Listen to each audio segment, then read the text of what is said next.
This is News 4 San Antonio Today, the only local news station with nonstop news.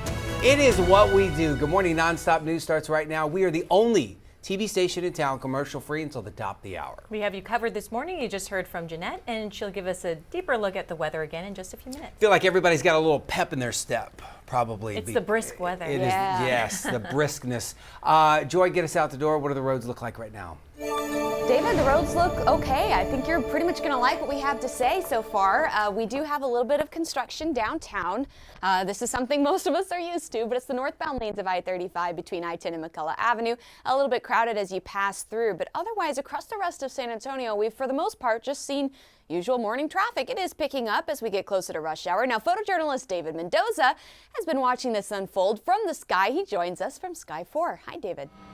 Hey, good morning. So yeah, very quiet morning this morning. Not a whole lot to report on besides smooth roads. Right now I'm looking at I-10 and 410 on the east side. We are seeing some crowding over here. It usually gets a little crowded, kind of an industrial area, a lot of big trucks coming through, and there's this big merge when this interstate and loop combine. So no accidents, no major accidents, no major delays at the moment, just more and more cars on the road. I'll keep my eyes open and let you know if I see anything. Back to you.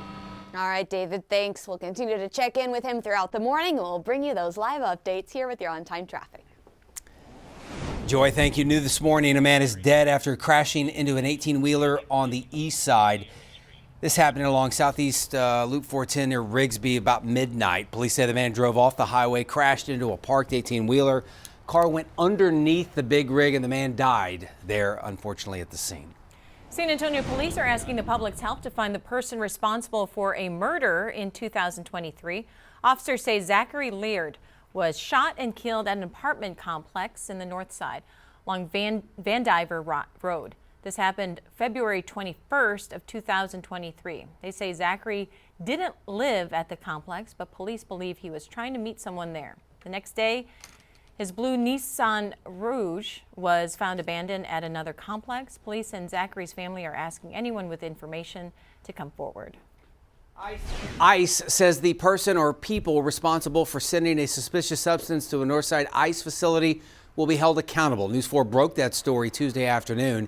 It happened at the ICE Homeland Security Investigations office there off Jackson Keller. ICE says the office was targeted with an envelope that had a suspicious white powder. They're calling this a deliberate act of intimidation. ICE officials say that no one was hurt. No word on who investigators are looking for. Emma Allen at the live desk. Texas Department of Public Safety sending out this picture this morning saying they are looking for a missing teen with intellectual disabilities. They say 13-year-old Delmer Getta Robinson was last seen at around 10:30 last night on the city's northeast side at 7100 block of Woodlake Parkway. Robinson was last seen wearing a black hoodie, black sweatpants, and black Crocs. Police say if you know where Robinson is at this time, you should call San Antonio Police. That number is 210-207-7660. That's the latest from the live desk. Emma, thank you. Around the world, Colombia's Geological Service raises an alert status after the Purus volcano erupts. The alert was raised to an orange level after the volcano erupted for the first time in decades. Video captured ash and smoke spewing out near the city of Popayan. The last time the volcano erupted was in 1917. A U.S. robotics firm will soon begin searching for a plane that disappeared over a decade ago. Malaysia's Transport Ministry announcing today that the search for Malaysia Airlines Flight 370 will begin December 30th. That flight was carrying more than 200 people when it disappeared back in 2014. Authorities believe it changed course and crashed into the Indian Ocean. The company Ocean Infinity will be paid $70 million by Malaysia's government to look for the wreckage. Australia warns some of the world's largest tech companies ahead of its social media ban for children. The government says social media platforms have until December 10th to enforce its law of banning users under the age of 16 from their sites. Companies like Facebook, Instagram, or TikTok could face a fine of up to $33 million if they don't take steps to enforce that ban. With one law, we can protect Generation Alpha from being sucked into purgatory by predatory algorithms described by the man who created the feature as behavioural cocaine. Google and Meta have announced they will block underage users from its social media sites when the law goes into effect on December 10th. About 15 minutes now before 7 a.m. Kids today get more cash than their parents did for sure. And President Trump's pick to lead NASA will now go to Capitol Hill later today. Jane King is live at the New York Stock Exchange with those stories and more. Good morning, Jane. Hi, David and Risa. Good morning. Yes, President Trump's pick to lead NASA, Jared Isaacman, will warn lawmakers that falling behind in the space race against China could have grave consequences for the U.S. Isaacman's prepared remarks discuss NASA's need to extend the U.S. reach into deep space and to invest in nuclear propulsion. Now, Isaacman says he wants to bring urgency and an extreme focus to the mission if confirmed as NASA administrator. But health insurance is the #1 deciding factor in people's next career step. That's according to a recent survey of 2,000 Americans, which took a look at people's happiness with their employer health insurance. Now, according to the findings from Talker Research and Oscar Health, 53% of Americans say having health insurance is the top deciding factor in whatever their next career move will be. And Amazon Web Services unveiled a host of new artificial intelligence tools and features. Included is a new category of AI agents that can work on tasks for hours, even days, without getting stuck and asking users for help. Now, these agents are AI tools that work on some action on behalf of a user. Right now, they often hit a wall and need to come back and get guidance, but these Amazon agents can do more for longer periods. And a new study has found the average kid raking in up to $52 a month in allowance, $36 more than their parents did, adjusted for inflation. Now, more than 3 in 4 believe the kids are responsible with money. And in fact, 61% of parents say their kids even more responsible than they were. This was commissioned by Acorns Early, and the survey found parents currently give their kids allowance in either cash, digital payment apps, or preloaded debit cards. Well, stocks and crypto rebounded yesterday. The Dow up 185 points, and does look like we will open higher today, too. Live from the New York Stock Exchange, I'm Jane King. Back to you. So my daughter Jane has stumbled on this little business in our neighborhood. She's the apparently the resident pet watcher. So folks go out of town for the weekend or whatever, and I love it. She goes over and feeds them, lets them out. The problem is she's walking these dogs, and doing this in the neighborhood. She gets paid for it, and I'm like, we have 2 dogs that you've never walked. I don't understand why you're not doing that. Well, do you pay her? She's like a smart entrepreneur. Maybe if you paid her a little something, she might do that. I thought, Jane, you'd be on my side, but apparently not. The great Jane King live there in New York. Jane, have a great day. Thanks.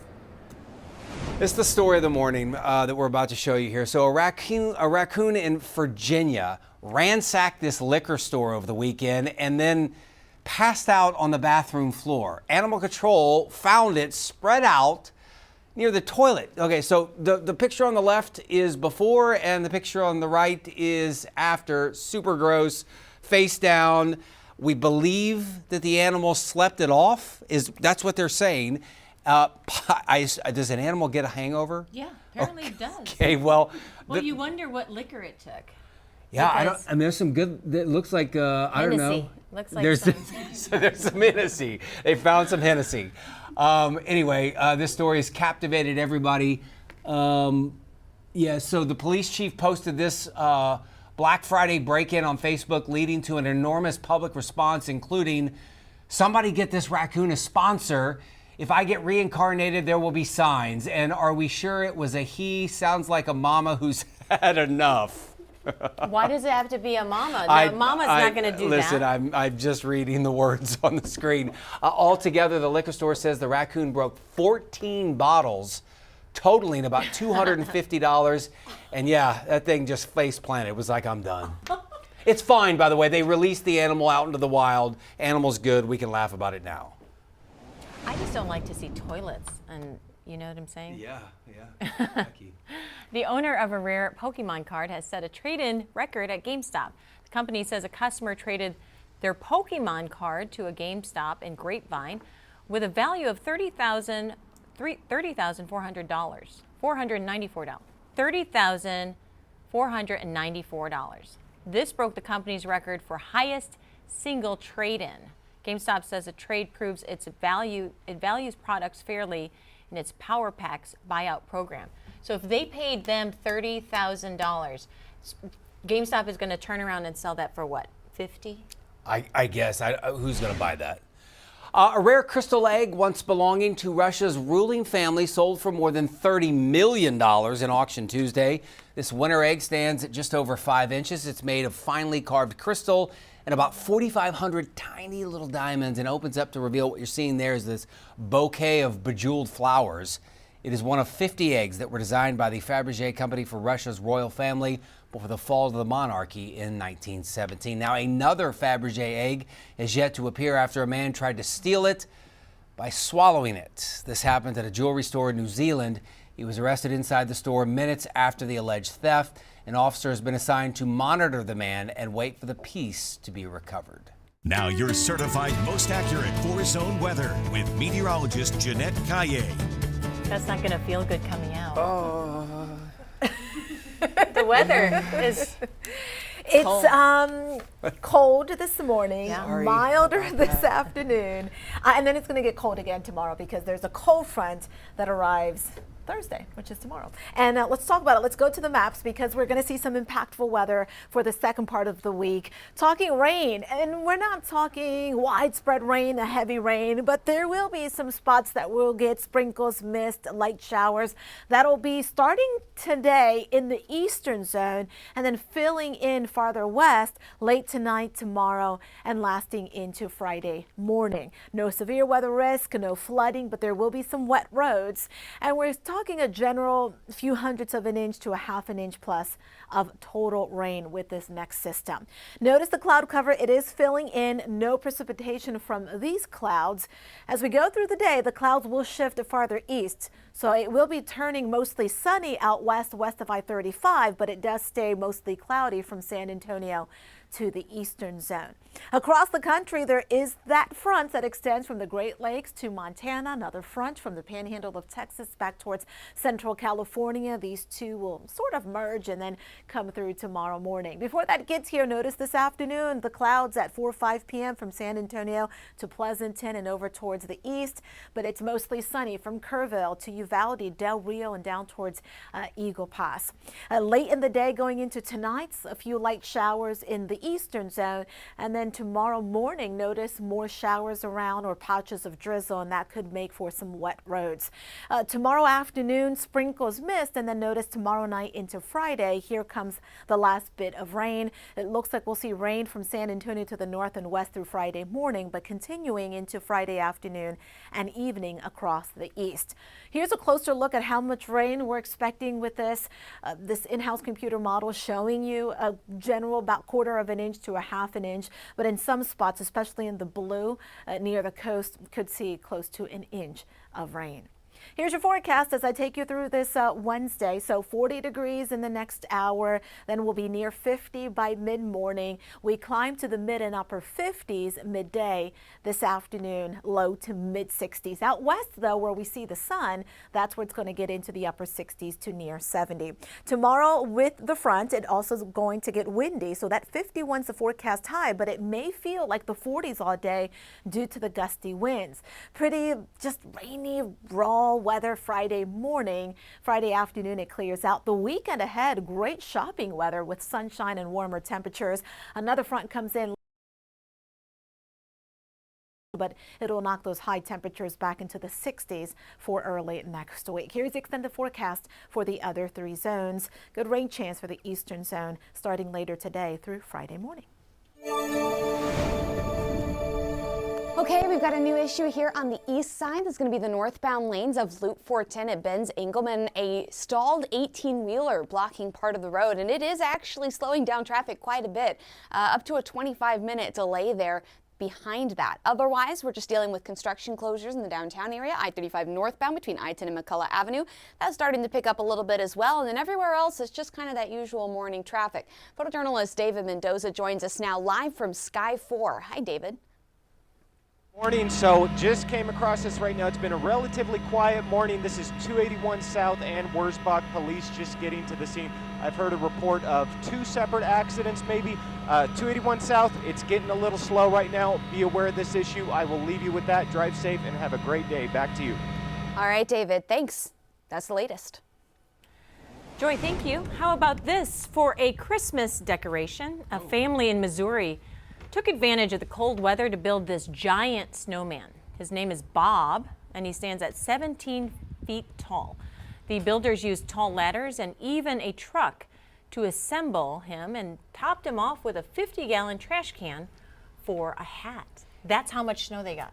Did you just do that as a kid growing up? Did you make so many snowmen, or did it get to where it was like, this is boring, I don't want to do this anymore? No, we loved it when it snowed, but the thing is, it never snowed that heavy all the time. Yeah. So when you got an opportunity, yeah, you were out there playing, and so yeah. 17 feet's amazing. They took advantage of that snow. It's nice. Hey, do yourself a favor. Go on to one of our Instagram pages. Joy Bergen has a holiday video that is amazing.